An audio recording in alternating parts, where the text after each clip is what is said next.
The last birthday. I stared at the small birthday cake sitting on my kitchen counter, the single candle flickering in the dim light of my cramped studio apartment. 22 years old today, and here I was, alone with the grocery store cake I had bought for myself. The frosting was a garish shade of pink, nothing like the elaborate custom cakes my parents always ordered for Sienna's birthdays. But it was mine, and somehow that felt both pathetic and liberating at the same time. My phone sat silent beside the cake. I had been checking it obsessively for the past hour, hoping for even a simple text message. A happy birthday would have been enough. Hell, even a generic emoji would have shown they remembered. But there was nothing. Not from Mom, not from Dad, and certainly not from Sienna. I picked up my phone with trembling fingers and scrolled through my contacts until I found Mom's number. Maybe they were planning a surprise. Maybe they were just running late. Maybe there was some reasonable explanation for why my own family had forgotten the day I was born. The phone rang 3 times before Mom's voice came through, bright and artificially cheerful in that way that always made my stomach clench. "Oh, Mallory, sweetie, I'm so sorry, but we're all out celebrating with Sienna right now. She just got accepted into that prestigious media internship program. Isn't that wonderful?" I felt the words hit me like a physical blow. In the background, I could hear the clinking of glasses and the sound of laughter. My family was at a restaurant, celebrating my sister's latest achievement while I sat alone with my pathetic cake. "Mom," I said, my voice barely above a whisper, "it's my birthday." There was a pause, followed by a laugh that sounded more like a dismissive snort.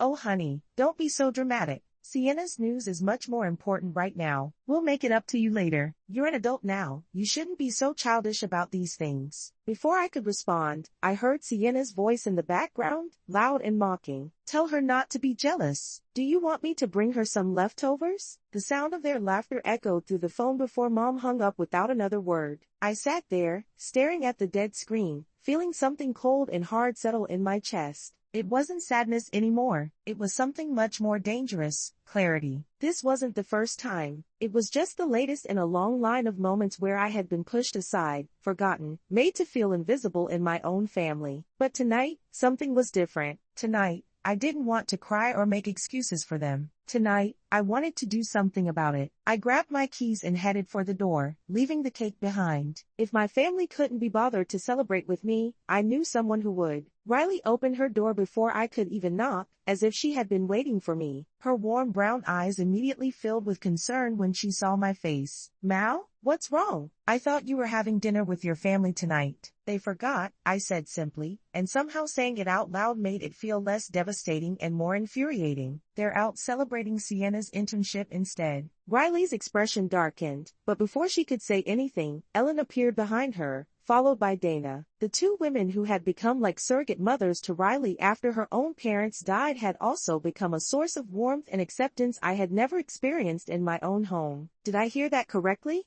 Ellen asked, her voice sharp with indignation. "They forgot your birthday?" "Oh, honey," Dana said, wrapping me in one of her famous hugs that smelled like vanilla and cinnamon. "Come in. We're going to fix this right now." What happened next was something I had never experienced before. Within an hour, Ellen and Dana had transformed Riley's apartment into a birthday celebration that put every party my parents had ever thrown to shame. They had somehow produced balloons, candles, a homemade cake that actually tasted good, and even a few of Riley's friends from work who had dropped everything to come celebrate with a person they barely knew simply because Riley had asked them to. As I sat surrounded by people who had chosen to be there, who had put effort into making me feel special, I felt something shift inside me. This was what a family was supposed to feel like. This was what love looked like when it wasn't conditional on achievement or convenience. I pulled out my phone and took a picture of all of us gathered around the beautiful cake Ellen had made, everyone laughing and singing an off-key but enthusiastic version of Happy Birthday. Without hesitation, I posted it to Instagram with a caption that felt like the truest thing I had ever written. 22 years old, incredibly grateful for the people who chose to be here with me tonight. Finally found a real family that knows how to love.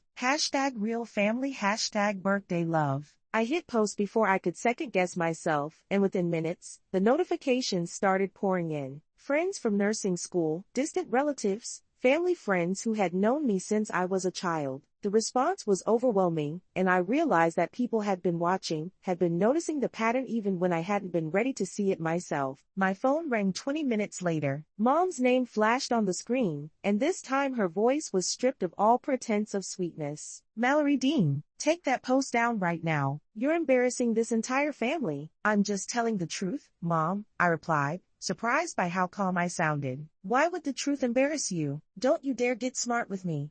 Dad's voice came through as he grabbed the phone. "You take that down now, or you'll regret it." "Are you threatening me, Dad?" "I'm telling you how it's going to be. If you don't take that post down and apologize for this little stunt, you can forget about any help from us. No more tuition money, no more car insurance, nothing. Let's see how you manage on your own." I felt a slow smile spread across my face. "Dad, are you sure you want to threaten me with cutting off my tuition? Because I haven't used your money for school since last year. The Helen Grace Scholarship Fund has been covering my nursing program. I guess you never noticed when the bills stopped coming to you." The silence on the other end of the line was deafening. In that moment, they realized they had lost their most powerful weapon for controlling me. "We're coming over there," Dad finally said, his voice dangerous. "We need to talk about this face to face." They showed up 40 minutes later like a storm front, all three of them pushing through Riley's door with the kind of entitled anger that comes from people who have never been told no. Dad's face was red with rage, Mom looked like she had been crying, and Sienna trailing behind them with an expression of curious malice, like she was attending an entertaining show. "What the hell is wrong with you?"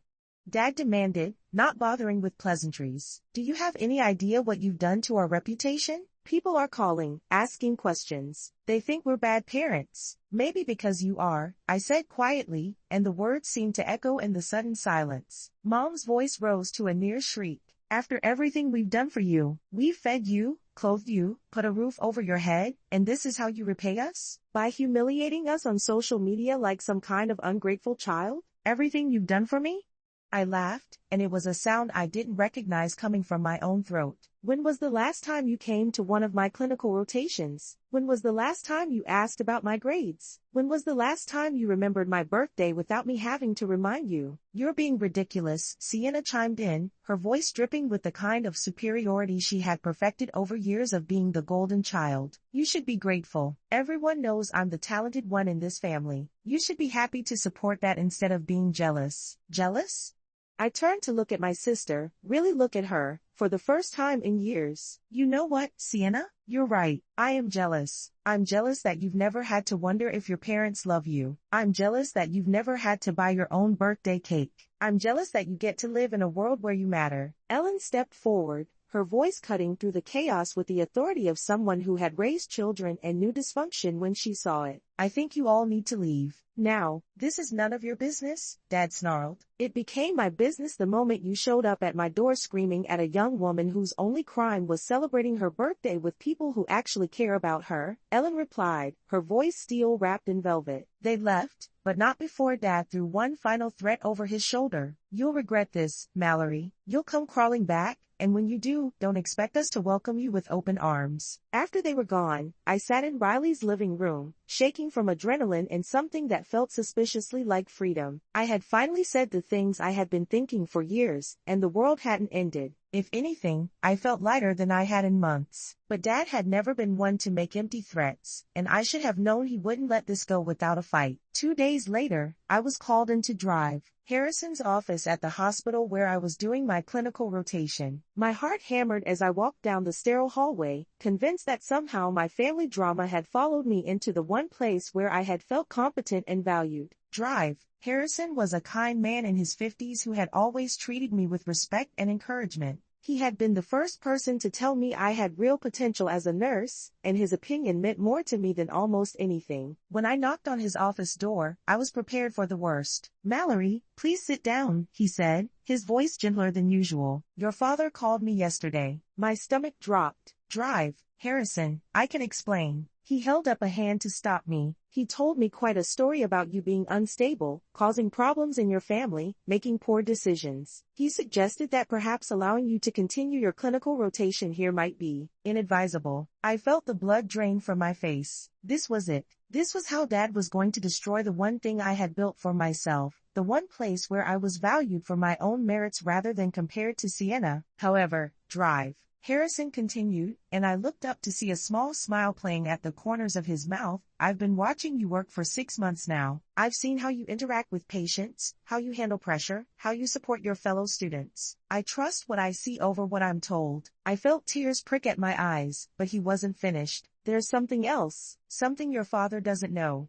He opened his desk drawer and pulled out a bundle of old letters tied with a faded ribbon. My mother and your mother were close friends when they were young women. Before my mother passed, she left me several boxes of her personal effects, including these letters from Karen. He handed me one of the letters, yellowed with age and written in my mother's familiar handwriting. As I read, I felt a chill run down my spine. The letter was full of pain and resentment, describing how Karen had always felt invisible next to her older sister, how their parents had clearly favored the more accomplished child, how Karen had spent her entire childhood feeling like a disappointment. The words could have been written by me, describing my own experience with Sienna. Your mother was repeating a pattern. Drive. Harrison said gently, hurt people often hurt people, especially their own children. It doesn't excuse her behavior, but it might help you understand it. I stared at the letter, feeling pieces of a puzzle finally clicking into place. She's doing to me exactly what was done to her. It appears so. And Mallory, I want you to know that your clinical performance here has been exemplary. I'm not going anywhere, and neither are you. In fact, I've been meaning to talk to you about opportunities after graduation. We have an opening for a junior nurse position that I think you'd be perfect for. I left his office feeling like I was walking on air, but also with a growing sense of purpose. The letters had given me something more valuable than understanding. They had given me proof, and I was beginning to formulate a plan for how to use it. I knew my family was planning their annual charity gala, an event where Dad and Mom played the role of pillars of the community, devoted parents and philanthropists. It was the kind of event that mattered to them more than anything because it was where they performed their perfect family act for all their friends and business associates. Sienna was set to be the MC, another opportunity for them to showcase their golden child. It was the perfect stage for the truth. I spent the next month preparing. I practiced what I would say, I made copies of the letters, and I bought a dress that made me feel confident and strong. When the night of the gala arrived, I stood in the back of the hotel ballroom, watching my parents work the room with practiced charm, accepting compliments on their beautiful family and their wonderful daughter. When it was time for the speeches, Dad took the microphone first, delivering a heartfelt address about the importance of family values and supporting our community's children. Mom followed with her own speech about the joy of motherhood and the pride she felt in her daughters. Then Sienna took the stage, radiant in a designer gown that probably cost more than my rent, ready to charm the crowd as she always did. I waited until Sienna had finished her introduction and was about to launch into the evening's program. Then I walked up to the stage, my heels clicking on the marble floor with each confident step. "Excuse me," I said, my voice carrying clearly through the microphone system. "I'm Mallory Dean, and I'd like to say a few words about family." The room fell silent. I could see my parents' faces in the crowd, Dad's turning purple with rage, Mom's going white with shock. Sienna stood frozen at the podium, her mouth slightly open. "My parents have been talking tonight about the importance of family love and support," I continued, my voice steady despite the adrenaline coursing through my veins. "I'd like to share a story about what that really looks like." I pulled out one of my mother's letters and began to read selected passages aloud, my voice carrying to every corner of the silent ballroom. She was always the star, and I was just the shadow. Mom and Dad never saw me. I was never good enough, never smart enough, never worthy of their attention. I spent my whole childhood wishing I could disappear, because being invisible hurt less than being constantly compared and found wanting. I looked up from the letter and met my mother's eyes across the room. "These aren't my words. These are the words of Karen Dean, written about her own childhood. And the saddest part is that instead of breaking this cycle, she chose to repeat it with her own daughter." The silence in the room was deafening. I could see phones being pulled out, people recording, the social media machine already beginning to turn. "The perfect family you've been hearing about tonight is built on a foundation of favoritism and emotional neglect," I continued. "And I'm done being the invisible daughter. I'm done being the shadow. Thank you for your time." I handed the microphone back to a stunned Sienna and walked off the stage with my head held high. Behind me, I could hear the whispers starting, the buzz of conversation as the facade my family had worked so hard to maintain crumbled in real time. The aftermath was swift and devastating. By the next morning, the video of my speech had been shared hundreds of times. Local news picked up the story. Dad's business partners began distancing themselves from the family. Sienna's internship was quietly rescinded due to the negative publicity surrounding her family situation. I felt no joy in their downfall, but I felt something even more valuable: peace. I had told the truth, and the truth had set me free. The months that followed were challenging but transformative. I threw myself into my nursing studies with renewed focus, knowing that my future was entirely in my own hands. Drive. Harrison proved to be not just a mentor but a true advocate, and when I graduated summa cum laude, he offered me the position he had promised. Riley and I moved in together, creating a home filled with the kind of warmth and acceptance I had always craved. Ellen and Dana became the maternal figures I had never had, showing me what unconditional love actually looked like. I built a chosen family from the people who had chosen to stand by me, and it was more beautiful than anything I had ever experienced. 2 years after the gala, I was promoted to head nurse in my department. I was 24 years old, financially independent, and happier than I had ever been. I used some of my savings to establish a small scholarship fund for nursing students from difficult family backgrounds, naming it after myself not out of vanity, but as a declaration that I was worth celebrating. On my 25th birthday, I hosted a party in the home Riley and I had bought together. The living room was filled with colleagues, friends, and my chosen family. As I looked around at the faces of people who had gathered to celebrate me, not because they had to but because they wanted to, I felt a sense of completion I had never thought possible.